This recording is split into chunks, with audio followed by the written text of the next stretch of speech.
हाँ बच्चों, आज फिर हम अपना लेक्चर शुरू करते हैं आगे।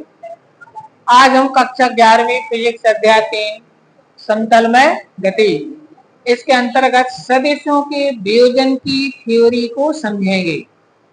इसमें समझना है सदिशों का वियोजन हम कैसे करते हैं, इसको क्या करना है, समझना है आपको, क्योंकि ये एक प्रोसेस है जो आपको 50% से ज्यादा डेरिवेशन में अगर कोई होंगे जिसमें वेक्टर क्वांटिटी होगी तो अवश्य उसमें आपको इसका वियोजन करना ही पड़ेगा। तो सदिशों का वियोजन कैसे करते हैं, रिजोल्यूशन ऑफ वेक्टर्स क्या होता है, इसको पहले हम समझ लें। किसी सदिश को दो या दो से अधिक ऐसे घटकों में वियोजित करना जिनका परिणामी मूलतः वही सदिश प्राप्त हो, सदिशों का वियोजन कहलाता है।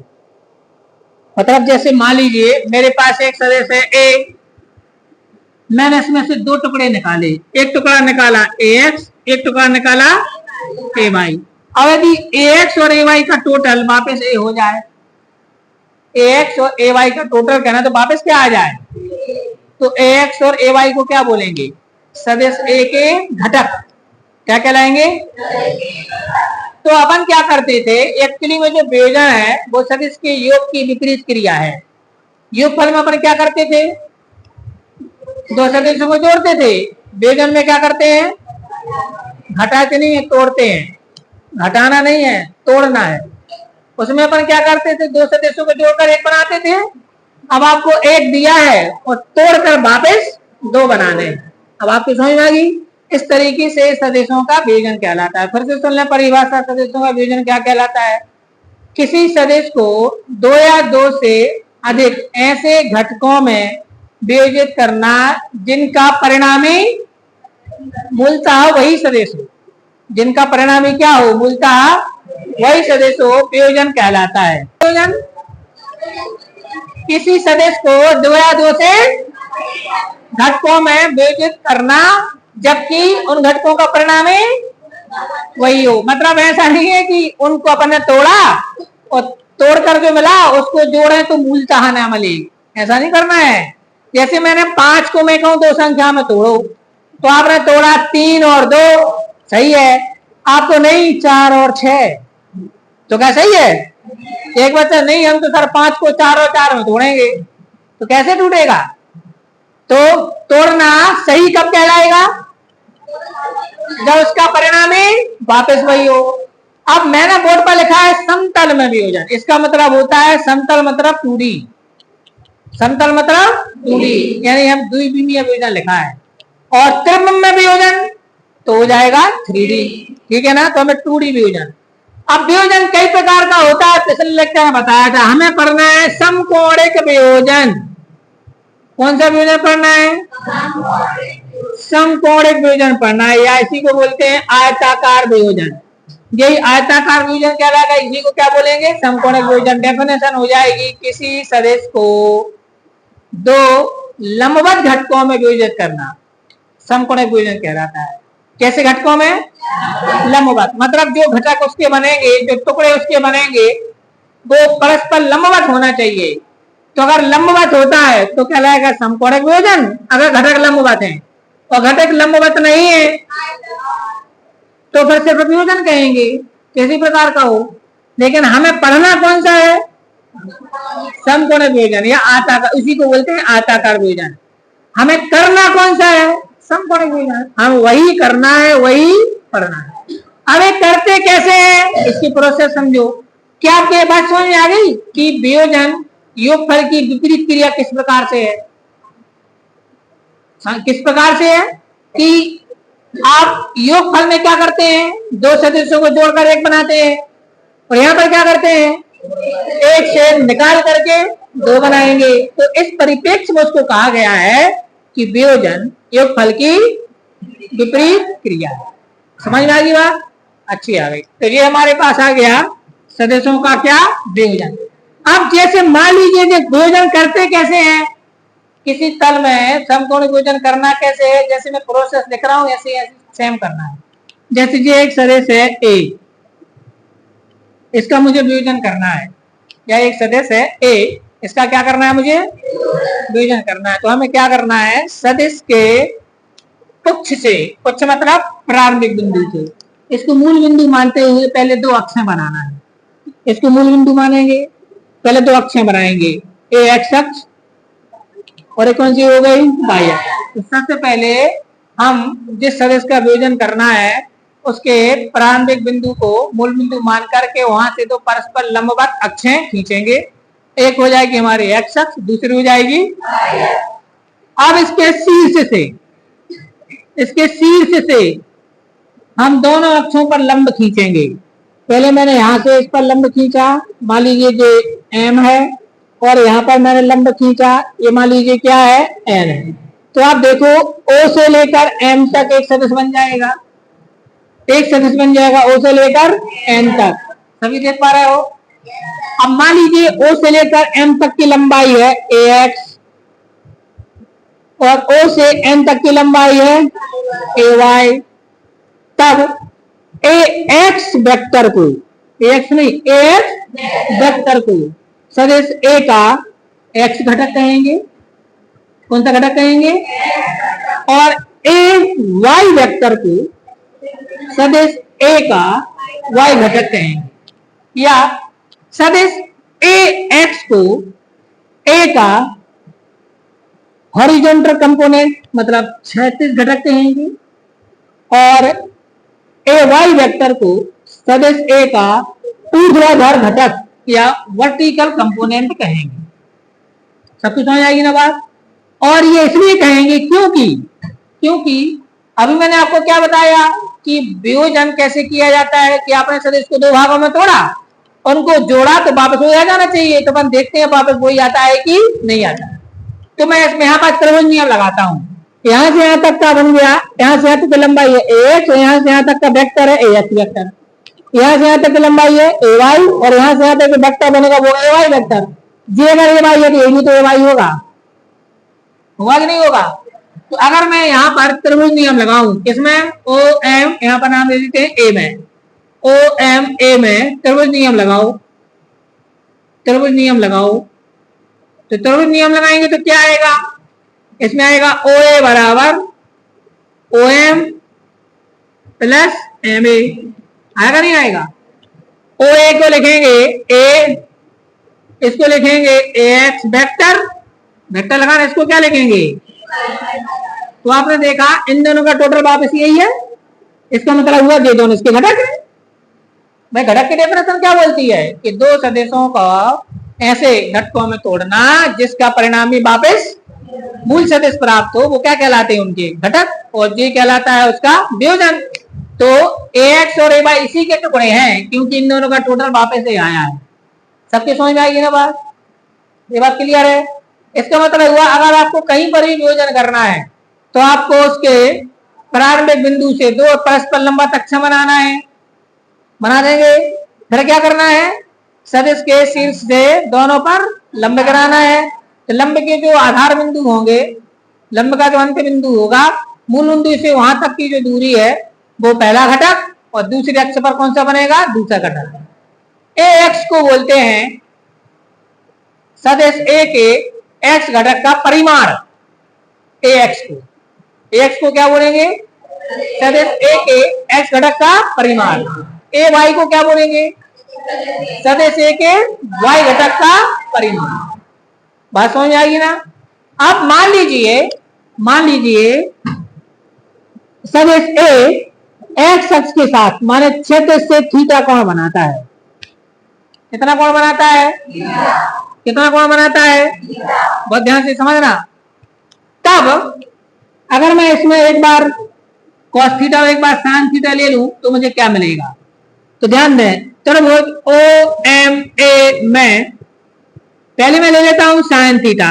तो साइन थीटा बराबर होता है लंब बटे, तो लंब आ जाएगा एम ए या ए एम ए लिख देते हैं, और कौन आ जाएगा ओ ए। तो साइन थीटा बराबर ए एम का मतलब ए एक्स और इसका मतलब ए, भाई इस पर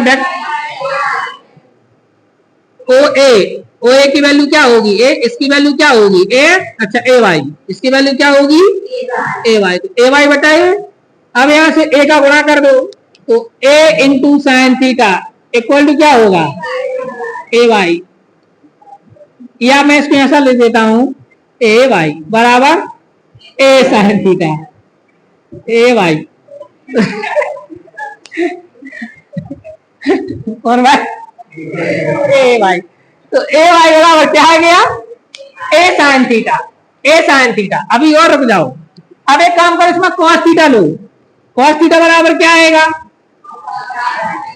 आधार बटे कर्ण, आधार होगा ओ एम, कर्ण होगा ओ ए, तो कॉस थीटा बराबर ओ एम को क्या लिखेंगे एक्स, इसको क्या लिखेंगे ए का यहाँ गुणा कर दो, तो ए कॉस थीटा इक्वल टू क्या आ जाएगा, या ए बराबर ए एक्स बराबर लिख देते हैं ए कॉस थीटा। ध्यान देना बच्चों, मैं सूत्र बता रहा हूं तुम्हें। अगर कोई सदिश क्षैतिज के साथ थीटा कोण बनाता है, काय के साथ, तो उसके क्षैतिज घटक का परिमाण होगा ए कॉस थीटा, वो देखो वो लिखा है, और उसके ऊर्ध्वाधर घटक का परिमाण होगा ए साइन थीटा। अगर कोई सदिश क्षैतिज से थीटा कोण बनाता है तब उसके क्षैतिज घटक का परिमाण होगा ए कॉस थीटा, और उसके ऊर्ध्वाधर घटक का परिमाण होगा ए साइन थीटा। बात क्लियर है? जरूरी थोड़ी है कोण यहीं से बनाए। अगर कोई बच्चा ऐसा विभाजन करना चाहे, वो बोले सर मुझे यहां से नहीं यहां से कोण बनाना है, तो भैया वहां से बना लो, वहां से कोण बनाओगे तो ये वाला निकलेगा ए कॉस थीटा, ये वाला निकलेगा ए साइन थीटा, परस्पर चेंज हो जाएंगे।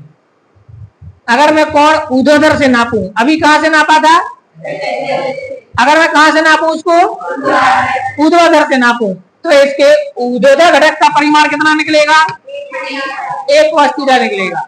ऊर्ध्वाधर घटक का परिमाण क्या निकलेगा, आप देख लो कॉस थीटा बराबर होगा ना, कॉस थीटा बराबर क्या होगा आधार बटे कर्ण, आधार मतलब ये निकलेगा, तो ये वाला फिर क्या निकलेगा ए कॉस थीटा निकलेगा, नहीं निकलेगा, और ए वाला क्या निकलेगा ए साइन थीटा, ठीक है ना। अब हमें करना क्या है इसमें, ये दोनों तरीके से हो सकता है और दोनों विभाजन हमें ध्यान करना है, लेकिन हम जब सवालों में करेंगे तो वहां तो 1 मिनट में फटाफट बना करके कर देना है, तो फिर ये याद कैसे रहेगा, तो हमें याद कैसे करना है, आप जिस दिशा से कोण नापो, जिस दिशा से वहां का घटक होगा कॉस थीटा के साथ और लंबवत दिशा का घटक होगा साइन थीटा के साथ। आगे बात समझ में ना, जैसे ये एक वेक्टर है आर, कौन है ये वेक्टर, मुझे इसका विभाजन करना है। अब विभाजन करते हुए मैंने ऐसे कर दिया और यहां से मैंने थीटा कोण बना दिया, तो फटाफट आपके दिमाग में आ जाना चाहिए ए वाला होगा आर कॉस थीटा और ए वाला होगा आर साइन, तुरंत दिमाग में आ जाना चाहिए। अगर मैंने कोण यहां से नापा, ये वेक्टर आर है, तो फटाफट दिमाग में क्या आ जाना चाहिए, इस तरफ होगा आर कॉस थीटा, इस तरफ होगा आर साइन थीटा। बात समझ आ रही? हमें बहुत सारे डेरिवेशन में ये काम करना है, बहुत सारे डेरिवेशन होंगे ऐसे जिनमें यही काम करना है, और वही चित्र में फटाफट कर देना है ना। अब इसी प्रकार मान लीजिए जो एक वेक्टर है एफ, या यहां नहीं मानता हूं, चलो एफ यहां काम कर रहा है, ये है एफ, मुझे इसका विभाजन करना है, इसका क्या करना है, दो कैसे करूंगा मैं, एक ए वाला लाइन खींचेगा, एक ऐसे खींचेंगे। अब अगर मैंने यहां से कोण नापा, ये वाला हो जाएगा एफ कॉस थीटा और ये वाला हो जाएगा एफ साइन। ए मान लीजिए एफ है, ये एफ है, क्या है, मुझे इसका विभाजन करना है। मैंने फटाफट क्या किया, यहां से अक्षर बनाए। अब मान लीजिए यहां से थीटा कोण बना रहा है, कोण कहां से बनाना है आपके ऊपर है, आप कहीं से भी नाप लो, या कंडीशन में दिया रहेगा, ठीक है ना। तो ए वाला घटक क्या हो जाएगा एफ कॉस थीटा, ए वाला घटक क्या हो जाएगा एफ साइन थीटा, ठीक है ना। हमें बार बार यही काम करना है, बार बार, समझ आएगी ना बात। यानी कि अगर आपसे पूछा जाए, वैसे तो हम क्षैतिज घटक को बेसिकली कॉस के साथ हमेशा लेंगे, नीचे वाले को हम नीचे से ही कोण नापेंगे, लेकिन जरूरी नहीं है कि कोण क्षैतिज से ही नापा जाए, ऊर्ध्वाधर से भी नापा जा सकता है, ये ध्यान रखना, ठीक है ना। अब अगर मैं आपसे पूछूं कि मान लीजिए क्वेश्चन आ गया परीक्षा में कि एक सदिश ए क्षैतिज से थीटा कोण बनाता है, तब इसके क्षैतिज घटक का परिमाण खाली स्थान होगा a cos थीटा, क्या होगा और ऊर्ध्वाधर घटक का परिमाण, एक सदिश f ऊर्ध्वाधर से थीटा कोण बनाता है, ऊर्ध्वाधर से, तब इसके ऊर्ध्वाधर घटक का परिमाण होगा f cos थीटा, क्षैतिज घटक का परिमाण क्या होगा, सबके समझ आएगी ना बात। बस बेजन की अगर आपको इतनी ये थ्योरी आती है तो आपसे इसका सब कुछ बन जाएगा, क्योंकि ये इतनी महत्वपूर्ण चीज है। ये सब प्रश्न को उत्तर देता है कि मनुष्य जमीन पर चलता कैसे है, हम पानी पर क्यों नहीं चल पाते, फिसल पट्टी पर हम कैसे फिसलते हैं, कितने तिरछे होने पर हम गिर जाएंगे, नहीं उतने हो सकते, उससे ज्यादा होंगे तो गिर ही जाएंगे। ये तमाम चीजों के आंसर आपको बेजन से मिलते हैं सब, और ये बेजन वाली थ्योरी इसलिए बहुत इंपॉर्टेंट है। अब थोड़ा और आगे चलते हैं, इसको मैं यहां से मिटा लूं, ये तो आप समझ ही गए हो कि यहाँ पर ax की वैल्यू क्या होती है और ay की वैल्यू क्या होती है। इसके पहले मैंने आपको एकांक सदिश पढ़ाए थे, तो बताओ x अक्ष के अनुदिश एकांक सदिश को क्या बोलते हैं, x अक्ष की दिशा बताने वाले एकांक सदिश को किससे प्रदर्शित किया था, आई कैप, किससे, और y अक्ष की दिशा बताने वाले एकांक सदिश को, यहाँ पर a x पर वेक्टर लगा है, इसका मतलब है ये x बता रहा है कि x घटक है। अगर मैं ऊपर का वेक्टर हटा दूं तो क्या मैं इसको यहां से लिख सकता हूं,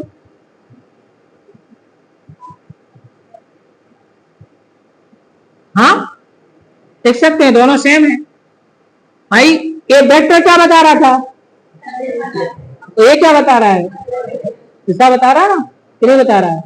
तो क्या होगा, हम घटक को ऐसे भी लिख सकते हैं, और हमारा सामना इन्हीं से होना है, इनसे नहीं होना है, हमें ऐसे दिए रहेंगे सारे घटक, समझ आई ना बात।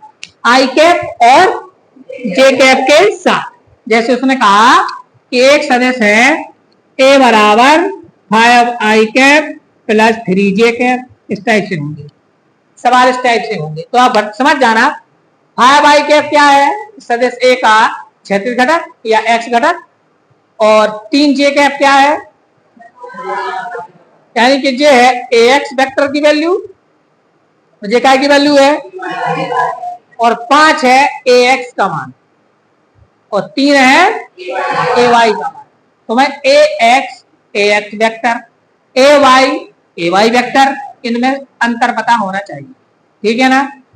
अब यहां पर क्या होता है, ये तो आपको समझ आ गया कि हम किसी सदिश को कैसे विभाजित करेंगे। हमें अंदर जो मान दिए रहेंगे सदिश राशियों के, वो इस रूप में दिए रहेंगे, ऐसे दिए रहेंगे। अब हमें काम क्या करना है, हमें इनसे वापस सदिश बनाना पड़ेगा। माने x घटक का परिमाण हो गया 5, y का परिमाण, तो वो मूल सदिश का परिमाण कितना है वो निकालना पड़ेगा, मूल सदिश का परिमाण, बात समझ आएगी ना। माने घटक से हमें क्या बनाना है, पूरा मूल सदिश बनाना है, उसका परिमाण कितना होगा, साथ में हमें कोण भी निकालना पड़ेगा। तो कोण निकालने के लिए और परिमाण निकालने के लिए फॉर्मूला क्या होगा देखें, इतना तो आप समझ गए इसको। अब एक काम करते हैं,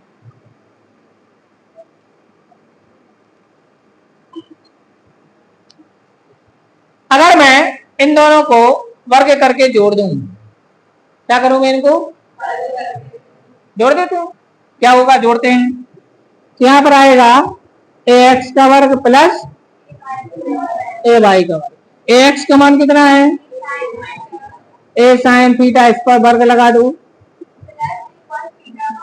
a cos थीटा का होल स्क्वायर लगा देंगे, तो यहाँ पर ax square plus ay square equal to हमारे पास आ गया a square sine square theta plus a square.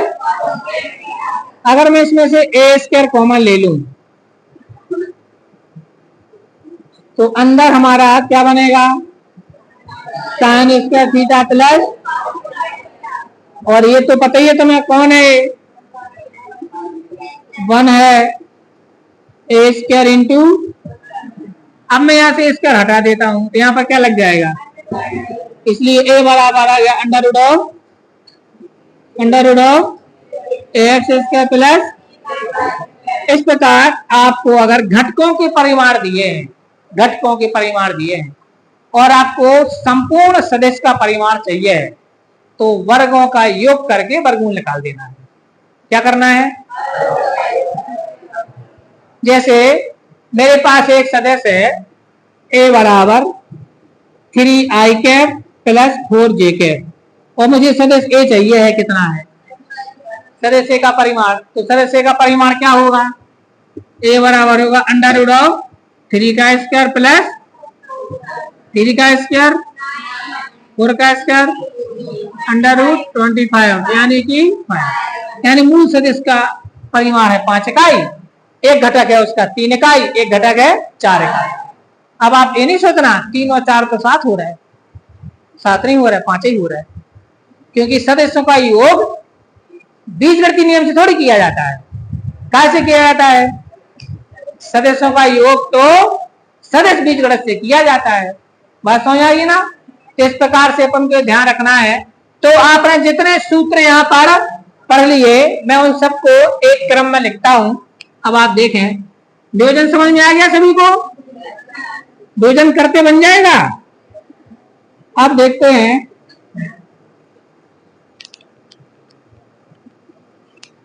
अब देखिए बच्चों, जैसे मेरे पास एक सदस्य है ए, अब मैं इसको कैपिटल ले लेता हूं, एक सदस्य ए, तो इसका अगर x घटक है ए एक्स, y घटक है ए वाई, तो सदस्य ए बराबर होता है ए X I cap plus A Y.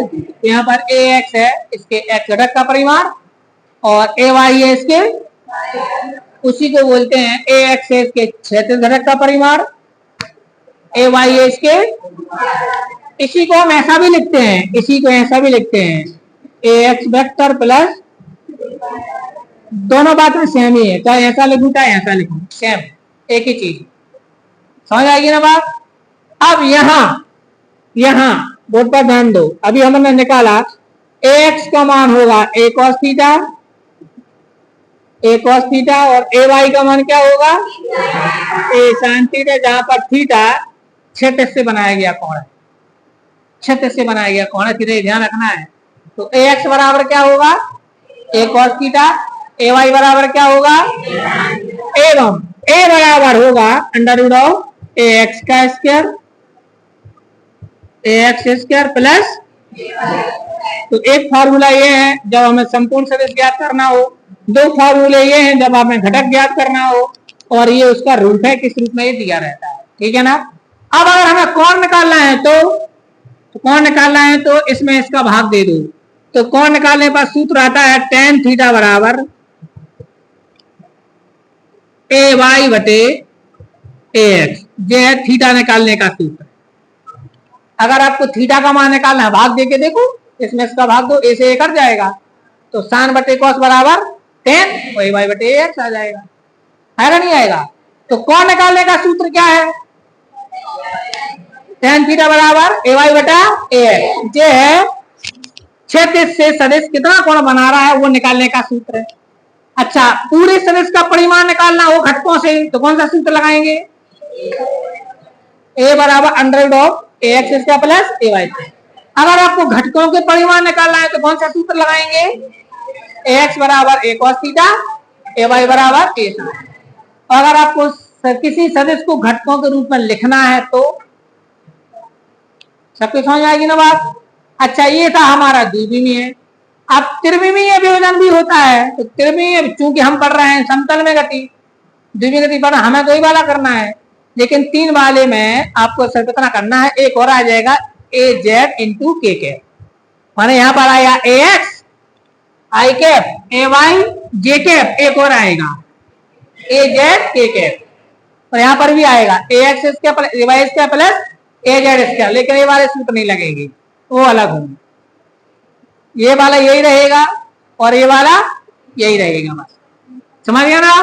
अब हमें आता है, अब हमें यहां पर क्या करना है, सबसे पहले हम देखेंगे एकांक सदिश कैसे निकालते हैं, एकांक सदिश का सूत्र निकालना, ठीक है ना, एकांक सदिश। इसके बाद फिर और सवालों पर आएंगे, क्योंकि एकांक सदिश के लिए यहाँ पर सारी चीजें हमारे पास इकट्ठी हो गई हैं। जैसे मान लीजिए मेरे पास एक सदिश है ए बराबर, जैसे हमारा ये क्वेश्चन है, चलो ए बराबर हमारे पास है, अब इसी को ले लेते हैं जो लिया था 3i cap plus 4j cap, और वो आपसे पूछ रहा है ए कैप ज्ञात करो। क्या ज्ञात करना है, और ए दिया है आपको, और ज्ञात क्या करना है, ए कैप। या यूं मान लो उसने कहा सदिश ए बराबर 3i cap plus 4j cap, तब सदिश ए की दिशा ज्ञात करो। मैंने बोला था ना एकांक सदिश को ही क्या बोलते हैं, दिशा। अब आपको दिशा ज्ञात करने को बोले तो ऐसे सवाल को हल कैसे करना पड़ता है, देखो अब आप लिखोगे कि ए बराबर हमारे पास है 3i cap plus 4j cap, इसलिए ए का मान क्या आएगा, ए का मान आएगा अंडर रूट ऑफ 3 का स्क्वायर प्लस 4 कैप। अभी नहीं बताया तो कितना आएगा, 9 प्लस 16 25, यानी कि, और इसी को बोलते हैं मॉड ए, इसी को क्या बोलते हैं, मॉड ऑफ ए, इसी को बोलते हैं। ए मतलब सदिश ए का परिमाण, तो सदिश ए के परिमाण को कहां से प्रतिशत करते हैं, मॉड ए से। समझ आएगी ना बात, तो इसी को मॉड ए बोलते हैं। अब मुझे ए कैप चाहिए, तो कोई बच्चा मुझे बताओ ए कैप का सूत्र क्या था, सदिश ए बटे मॉड ए, यही था ना इसका सूत्र, यही तो था, सदिश ए बटा मॉड ए। तो सदिश ए का मान कितना निकला, कितना दिया था 3i कैप प्लस, और मॉड ए का मान कितना निकला, तो ये हमारा आंसर है, ये एकांक सदिश है। अब इसी को हम ऐसा लिखेंगे 1/5 चाहो तो बाहर ले लो, अंदर 3i cap plus 4j cap, जी जिसको क्या बोलेंगे अपन, इसको क्या बोलेंगे, सदिश ए की दिशा में एकांक सदिश, क्या बोलेंगे इसको। अच्छा, एकांक सदिश बोलते किसको थे, जिसका परिमाण, उसी को बोलते थे ना। इसका परिमाण निकालो, 1 निकलेगा। अगर आप इसका परिमाण निकालो तो कितना निकलेगा, चलो चेक करते हैं इसका परिमाण कितना निकलेगा, ठीक है ना। परिमाण निकालने के लिए तो इसको लिखो, ये लिखा है 3/5 आई कैप धन 4/5 जे कैप, एक ही चीज है ना, चाहे मैं ऐसा लिख दूं चाहे।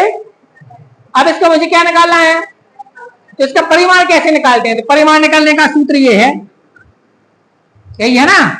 तो इसका परिमाण कैसे निकालेंगे जल्दी बताओ, इसका परिमाण निकालेंगे अंडर रूट ऑफ 3/5 का स्क्वायर 4/5 का, ये आ जाएगा 9/16/25 एलसीएम आएगा, तो 9 प्लस 16 और 25 से 25 आंसर कितना आएगा। इसलिए जो एकांक सदिश है आप कभी भी निकालोगे ना परिमाण एक ही निकलेगा, समझ गया ना, इसलिए वो कौन सा सदिश है। तो एकांक सदिश निकालने के लिए क्या करना है हमें, सदिश ए में उसके काय से भाग देना है, मापांक परिमाण से। वो परिमाण निकालने का सूत्र क्या है, under root of ax square plus और एक और हो तो az। तो आपको परिमाण निकालने का सूत्र है, एकांक सदिश निकालने का सूत्र है, घटक निकालने के सूत्र है, समझ गया ना, और घटकों से वापस सदिश बनाने के सूत्र। ये पूरी की पूरी थ्योरी यहां पर मैंने आपको बता दी। अब बच्चों अब हम देखते हैं कुछ सदिशों का घटकों के रूप में मान, कुछ सदिशों जैसे कि स्थिति सदिश है, क्या है, किसी भी बिंदु समतल में किसी भी वस्तु की स्थिति को हम एक्स वाई निर्देशांकों से व्यक्त करते हैं, करते नहीं करते, कहां से व्यक्त करते हैं। अब मान लीजिए एक बिंदु P है, उसके निर्देशांक है एक्स वाई, क्या है। अब मैंने O से P को मिलाया, तो जो OP बनेगा इसको बोलेंगे P का पोजीशन वेक्टर, इसी को बोलेंगे अरे स्थिति सदिश ने समझाया था, किसी भी बिंदु का स्थिति सदिश निकालना हो तो उसको किससे ज्वाइन कर दो, मूल बिंदु से। तो मूल बिंदु से ज्वाइन करने पर जो सदिश बनेगा उसी को क्या बोलेंगे, तो ओपी। तो ओपी की वैल्यू होती है बच्चों x I cap plus Y J cap, इसको बोलते हैं स्थिति सदिश। अगर मैंने कहा एक बिंदु की निर्देशांक 4 5 है, इसका स्थिति सदिश क्या होगा, 4 आई कैप प्लस 5 जे कैप। फटाफट आ जाना चाहिए दिमाग में, क्या होगा, मैंने कहा एक बिंदु के निर्देशांक 6 7 हैं, तो बताओ, तो इसका स्थिति सदिश होगा 6 आई कैप प्लस, मैंने कहा एक बिंदु के निर्देशांक है 3 4 6, तो इसका स्थिति सदिश होगा 3 आई कैप धन 4 जे कैप धन 6 के कैप। तीसरा आ गया ना, तो तीसरा वाला क्या होगा के। तो इस प्रकार से अगर आपको किसी बिंदु के निर्देशांक दिए हैं और आपको स्थिति सदिश बनाना है, तो पहले निर्देशांक के साथ आई कैप लगाना है प्लस दूसरे के साथ और तीसरे के साथ, और इसमें किसी में माइनस में है तो बीच में माइनस आ जाएगा, वहां पर क्लियर हो गया ना। तो ये है स्थिति सदिश निकालने का। स्थिति सदिश इसी को अपन ने आर लिखा था, याद है ना। अब हम निकालेंगे विस्थापन। क्या निकालेंगे, क्या निकालेंगे, जैसे मान लीजिए एक वस्तु बिंदु P x1 y1 से बिंदु Q x2 y2 पर पहुंच जाती है किसी समांतराल में। कहां से कहां पहुंच जाती है, पहले कहां पर थी, P पर, और P से कहां पहुंच गई वो, P पर उसके निर्देशांक क्या थे, Q पर क्या थे, तब इसका विस्थापन सदिश होगा PQ वेक्टर, ये बताया था ना। PQ क्या होगा इसका, तो PQ को अपन याद करो, सूत्र क्या बताया था PQ का, OQ minus OP, OQ minus ये बताया था, position vector of Q minus position vector of P, बताया था। नहीं याद हो तो देख लेना, उस लेक्चर में दिया है आपको। तो OQ की वैल्यू क्या होगी, OQ की वैल्यू होगी OQ x2 i cap, x2 i cap plus y2 j cap, होगी नहीं होगी, अरे अभी तो बताया, अगर किसी बिंदु के निर्देशांक x y है तो उसका पोजीशन वेक्टर क्या होता है, x i cap plus minus इसका क्या होगा, x1 i कैप। जब हम इसको घटाएंगे बच्चों तो i कैप से i कैप वाला घटता है, और j कैप में से यहां पर आएगा x2 i cap minus x1 i cap plus y2 j cap minus y1, ये माइनस का गुणा होगा, i कैप कॉमन ले लो तो x2 minus x1 i cap y2 minus y1 j cap. ये बन गया हमारा विस्थापन सदिश का यहाँ पर सूत्र है, सदिश विस्थापन सदिश बन गया। तो विस्थापन सदिश क्या होगा, x2 minus x1 i cap plus y2 minus y1। अगर आपको ये पता है कि अमुक बिंदु से वह अमुक बिंदु पर पहुंच गया है, तो दोनों बिंदुओं के आपको निर्देशांक पता होंगे, तो निर्देशांकों के अंतर से क्या बन जाएगा उनका स्थिति सदिश। अब हम इसका परिमाण निकालते हैं, चलो इसका परिमाण कितना होगा बताओ मुझे कोई, वेरी गुड। इसका परिमाण होगा मॉड ऑफ PQ बराबर अंडर रूट ऑफ, याद करो, x2 माइनस x1 का होल स्क्वायर प्लस होगा।